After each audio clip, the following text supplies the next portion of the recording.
guys, welcome to tonight's Celebrity Big Brother chat. Whoa, it's episode 9. I gotta say, the idea of these live power veto competitions and ceremonies, love it. It's super exciting. I like it, yeah. But both of them have kind of been a bust, but we'll talk about it.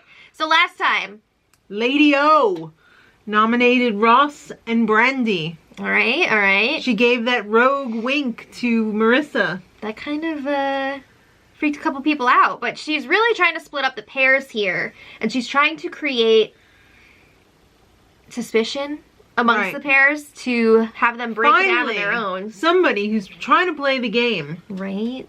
Finally. So she's saying, yeah, Ross, you have a final 4 with half the house, and Ross is like, what? But he totally I does. only talk to them and them. That's half the house. Oh. Yeah. Brandy totally outs her alliance too. But she's like not self-aware about anything. She's like, who told Omarosa about our final 4? You did. I want to know. You did just now. Also, maybe because like you guys hang out all the time. Literally all the time. Yeah. Why did Omarosa wink at you, Marissa? Did you do it? I didn't do anything, and I've never done anything wrong ever. Or yeah, she's always making that fake sad face. All right. Anyway, Ari and Marissa's light bulbs. They finally clicked on. Yeah. They realized that Mark and James... Well, really, Ari realized. Yeah. That Mark and James have a deal with Lady O. Yeah, I mean, they saw James make a deal with Omarosa during the HOH competition, and they were all thinking that Mark was going to go up as a pawn this week, and the fact that he didn't, it's just like, whoa, he must have made a deal with Omarosa, and he did. When he was up in the HOH room. Yeah.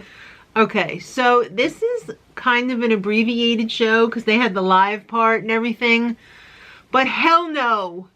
Lady O will not be denied. She will still have her White House story time. Yeah, so this time it came in the form of the Twitter game, which was fun.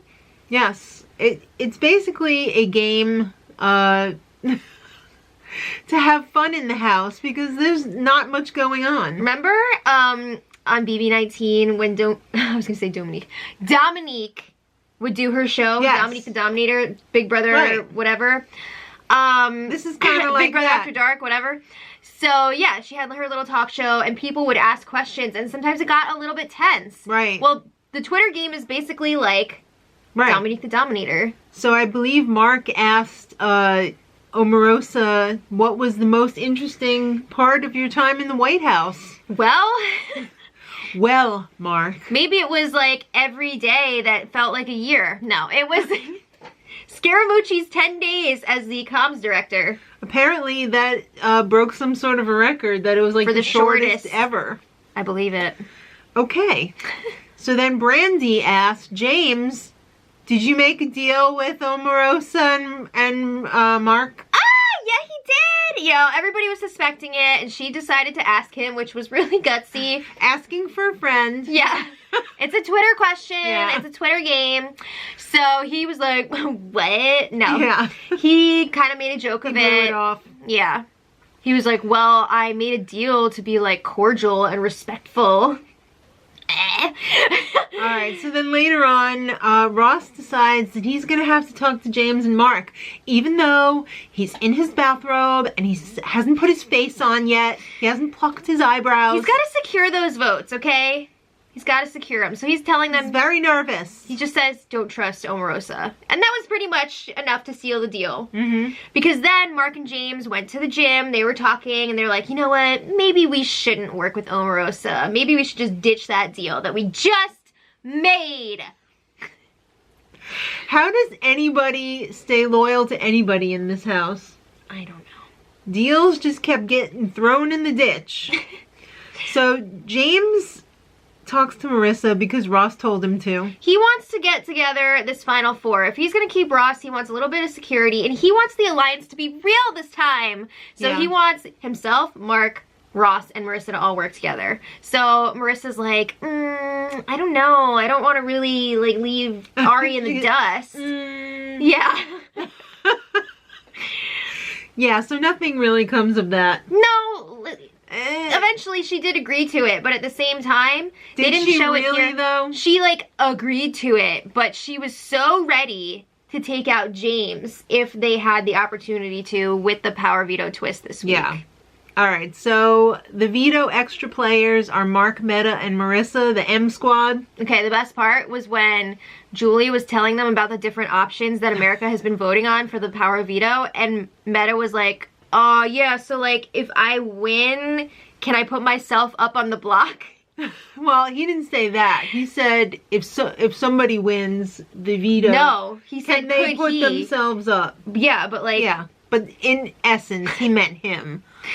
Yeah. So we find out. Kind of ignored him. Yeah. We find out that America voted for the VIP veto to be in play America, this week. why'd you do us dirty? Well, that means that the veto can be used 0 times, 1 time, or 2 times in the same ceremony. And the real kicker here, it's not like if you're going to use it twice, you have to use it on the 2 initial nominees. Right.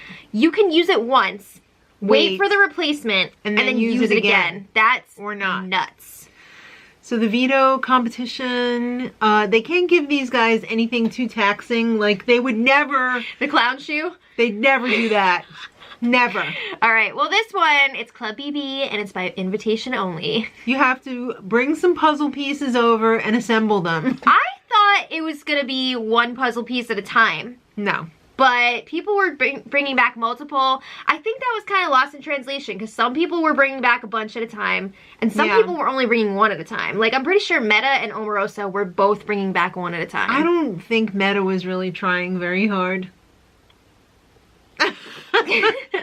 He wasn't sure he could put himself up on the block. I guess. But, okay, question here. Why was everyone not, like, doing the puzzle on the floor first?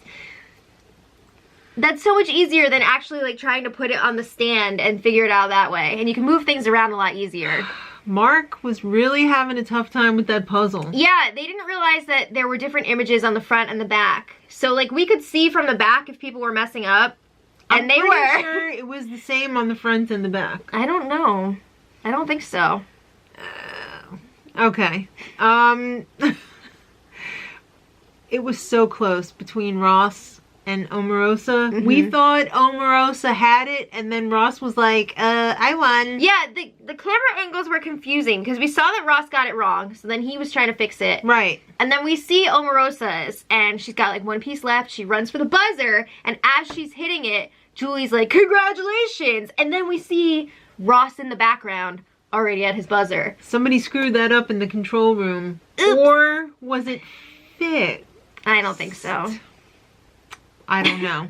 All right, but anyway. There's always going to be that conspiracy theory now. Like when know. Evil Dick, he made that big comeback in that one veto where he would have been out if he hadn't done it. And I don't know. Always doubt. But anyway, Ross won the power veto, and it is the special VIP one. Of course. Do you think Omarosa was like pooping her pants? I think she was just disgusted. I think she was just disgusted. Actually, I don't think she was that nervous because there was already a plan in place here. Alright, so Ross uses the veto on himself. And he says Meta wants to go. Omarosa puts Meta up on the block. This is so annoying. So then it comes time, okay, Ross, do you want to use the veto again? He's got an ally sitting up there in Brandy. No. Oh! You know what? I think he was afraid that Omarosa was going to put up Marissa. Yeah, of course. But that should be a huge wake-up call to Brandy. Right? Obviously, she knows that she's at the bottom of that alliance anyway. Well, is she going to do anything about it? What can she do? They are an unbreakable bond. No. Just as her and Ari are an unbreakable and Brandy bond. can split away from Ross and Marissa and work with, like, Omarosa and somebody else. I don't know. They can figure something out. Maybe. But anyway, that's for another time. So. Time for the pleadings. Yes.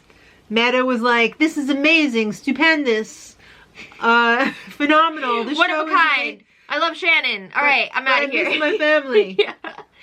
He's ready to go, and it's a total Keisha moment. He had the Marissa face on the whole time. Yeah, his breast milk is not depleting, but he's ready to go home. Exactly. And Brandy says, Meta, thank you for wanting to go home. Which everyone had A good soft chuckle. It was a hearty a soft chuckle. I think it was pretty hearty. Some were hardier than others. So they have the vote, and obviously nobody wants to be a bag of D's, so they all vote Meta out. So disappointing. 5-0. So disappointing. Meta steps out and says, "Hello, Julie." Okay, before we get into this interview, I just want to say, like I mentioned at the beginning of this recap, these live veto episodes are so exciting, and then there's such a huge letdown because both times the person that's gone home has just been like, you know what, I'm ready to go. Just send me out. And that's so Vote me out. lame. That's so lame. And everybody who's playing this game, like, yeah, I understand that you're sympathetic for the person and you want them to be happy or whatever. But no, let them freaking leave. Take out somebody else. Take out one of your targets. It's so frustrating to watch. It really is. Well, Meta was crying tears of joy because he didn't have to forfeit his contract. Yeah. That's another thing. These celebrity seasons, I feel like, are... BS. Like... They're not wanting to play because they already got the paycheck. They're doomed from the start. They get such a high base pay that they're like, whatever, I'm getting my check. Just vote me out. I don't need to win this. What did they say? You get $5,000 for every eviction that you survive? And then you get a certain amount just for, like, being on the show. It's crazy. So, yeah, he's, like, happy to see his family, blah, blah, blah. All of his kids, his fiance. The best part of this interview was when Julie asked him, who do you want to win? He said Shannon. He said, I really like Shannon. And Julie's just like, okay, but Shannon's not on the show anymore. I don't know what the hell he was saying about how he was such a great competitor and he was starting to put pieces together. I don't know. He was on people's heels and... But eventually he says that he wants to see Ross win. Okay. Sure. If you made any sense out of his interview, let us know in the comments. It's annoying because he was really fun to watch on the feeds, but he obviously had no interest in actually playing the game. No. All right, so then Julie lets us know that the next eviction is going to be a double. Whoa. It better be. A double? There's going to be 5 people going into the finale. That's crazy. All right, so we've got Wednesday's episode, which is going to be... HOH and Oms. Right. And then Friday's episode is going to be 2 hours of fluff, but at least it'll be a double eviction. Yep. And then Sunday's episode is the finale. And then we are all donezo. All right, guys. Let us Just know. in time for the end of the Olympics. That was the plan. All right, let us know what you guys thought in the comments of this episode. And until next time, much love.